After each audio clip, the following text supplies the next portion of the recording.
ഇപ്പോൾ മന്ത്രി GR അനിൽ കൂടി ടെലിഫോൺ ലൈനിൽ ചേരുന്നുണ്ട്. ശ്രീ GR അനിൽ, സങ്കടകരമായ വാർത്ത ഇപ്പോൾ പുറത്തുവരുന്നുണ്ട്. ഈ അപകടത്തിൽ ഒരാൾക്ക് ജീവൻ നഷ്ടമായിട്ടുണ്ട്. അങ്ങേക്ക് ലഭിക്കുന്ന വിവരങ്ങൾ പങ്കുവെക്കാമോ? അതേ, കാട്ടാക്കടയിൽ നിന്ന് പെരുങ്കടവിള ഭാഗത്ത് നിന്നുള്ള ഒരു കുടുംബ ടൂറ്, അതിൽ കൂടുതലും കുട്ടികളായിരുന്നു.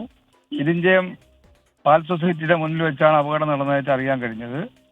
അപകടത്തിൽപ്പെട്ടവരെല്ലാം നെടുമങ്ങാട് ആശുപത്രിയിലേക്കും അവിടെ നിന്ന് മെഡിക്കൽ കോളേജിലേക്കും എത്തിക്കാനുള്ള പരിശ്രമമാണ് നാട്ടുകാർ ചെയ്തുകൊണ്ടിരിക്കുന്നത്. 60 വയസ്സോളം പ്രായം വരുന്ന ഒരു അമ്മ മരണപ്പെട്ടു എന്നാണ് എനിക്കറിയാൻ കഴിഞ്ഞത്. ഞാൻ മെഡിക്കൽ കോളേജിലേക്ക് പൊയ്ക്കൊണ്ടിരിക്കുകയാണ്. ഈ ബസ്സിൽ കൃത്യമായി എത്ര പേരുണ്ടായിരുന്നു എന്നുള്ള കണക്ക് ലഭ്യമാകുന്നുണ്ടോ? 49ഓളം പേരുണ്ടായിരുന്നതായിട്ടാണ് എനിക്ക് കിട്ടിയ വിവരം. 49 അല്ലേ? അതിലെല്ലാവരെയും ഇന്ന് നിലവിൽ ആശുപത്രിയിൽ പ്രവേശിപ്പിക്കാൻ സാധിച്ചിട്ടുണ്ട്. എല്ലാവരെയും ആശുപത്രിയിലേക്ക് കൊണ്ടുപോകാൻ എന്റെ വണ്ടിക്ക് അടിയിലായാലും തന്നെ ഇല്ല. വണ്ടി ഇപ്പൊ ഉയർത്താൻ ശ്രമിച്ച ആളുകൾ നോക്കി. വണ്ടിക്കടിയിൽ അങ്ങനെ ആരെങ്കിലും കുടുങ്ങി കിടക്കുന്നതായി കുടുങ്ങിയിട്ടില്ലെന്നാണ് എനിക്ക് കിട്ടിയ വിവരം. ഓക്കെ. ഒപ്പം തന്നെ പെട്ടെന്ന് അതെ, ഇതിൽ കൂടുതൽ ആളുകളെ പ്രവേശിപ്പിച്ചിരിക്കുന്നത് ഏത് ആശുപത്രിയിലാണ്? അതെ, ജില്ലാ ആശുപത്രി എന്ന നിലയ്ക്ക് നെടുമങ്ങാട് ഹോസ്പിറ്റലിൽ കൊണ്ടുവന്ന് അവിടുത്തെ ഗൗരവം മനസ്സിലാക്കി ചില ആളുകളെ മെഡിക്കൽ കോളേജിലേക്ക് അയച്ചു. ചില ആളുകൾ ഫസ്റ്റ് എയ്ഡ് ചെയ്ത് നെടുമങ്ങാട് തന്നെ ഉണ്ട്. അതിൽ ഒരാൾ മരണപ്പെട്ടിട്ട് വിവരത്തി. അതൊരു വനിതയാണ്, സ്ത്രീയാണ്. ഞാനും മെഡിക്കൽ കോളേജിലേക്കുള്ള യാത്രയാണ്. ശരി, വളരെയധികം നന്ദി. സ്ഥലം MLA കൂടിയായ GR അനിലാണ്, മന്ത്രിയും ആയ GR അനിലാണ് ഇപ്പോൾ 24നോട് പ്രതികരിച്ചത്. അദ്ദേഹം പറയുന്നതനുസരിച്ച്, അദ്ദേഹത്തിന് ലഭിച്ച വിവരം അനുസരിച്ച് 49 പേർ ഈ വണ്ടിയിൽ ഉണ്ടായിരുന്നു, ഈ ബസ്സിലുണ്ടായിരുന്നു എന്നതാണ് നമുക്ക് ലഭിക്കുന്ന വിവരം. മൂന്നാറിലേക്ക് കാട്ടാക്കടയിൽ നിന്ന് ടൂറ് പോയ ഒരു സംഘമാണ്. അത് ഒരു കുടുംബ സംഗമം എന്ന രീതിയിൽ അത്തരത്തിൽ പോയ ടൂറാണെന്നാണ് മനസ്സിലാക്കുന്നത്. ഒരുപാട് വളവുകളും തിരിവുകളുമുള്ള റോഡാണ്, നല്ല റബ്ബറൈസ്ഡ് റോഡാണ്. അപ്പോൾ സ്വാഭാവികമായും ഈ രാത്രി സമയമായതുകൊണ്ട് തന്നെ വാഹനങ്ങൾ അധികം ഇല്ലാത്തതിനാൽ അല്പം വേഗതയിലായിരുന്നു ഈ ബസ് സഞ്ചരിച്ചതെന്നാണ് പ്രാഥമിക നിഗമനം.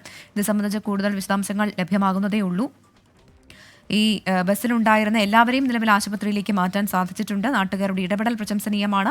സമയോചിതമായ ഇടപെടൽ കാരണമാണ് ഇത്രയധികം ആൾക്കാർ ഈ ചെറിയ സമയത്തിനുള്ളിൽ, അതായത് 10-20 ഈ അപകടം ഉണ്ടാകുന്നത്. ഇപ്പോൾ സമയം 11:15 ആകുമ്പോൾ തന്നെ കൂടുതൽ ആളുകളെയും ആശുപത്രിയിലേക്ക് മാറ്റാൻ സാധിച്ചിട്ടുണ്ട് എന്നുള്ളത് ആശ്വാസകരമായ വാർത്തയാണ്. പക്ഷേ അതിൽ തന്നെ സങ്കടകരമായ ഒരു വാർത്ത ഇപ്പോൾ വരുന്നത് 60 വയസ്സുള്ള ഒരു സ്ത്രീ മരിച്ചിട്ടുണ്ട് എന്നുള്ളതാണ്. ഒരാളുടെ പരുക്ക് ഗുരുതരമാണ്. അവരെ മെഡിക്കൽ കോളേജ് ആശുപത്രിയിലേക്ക് മാറ്റിയിട്ടുണ്ട്. ഇപ്പോൾ ആ ബസ്സിന്റെ ദൃശ്യങ്ങൾ പ്രേക്ഷകരിലേക്ക് എത്തിക്കുകയാണ് 24.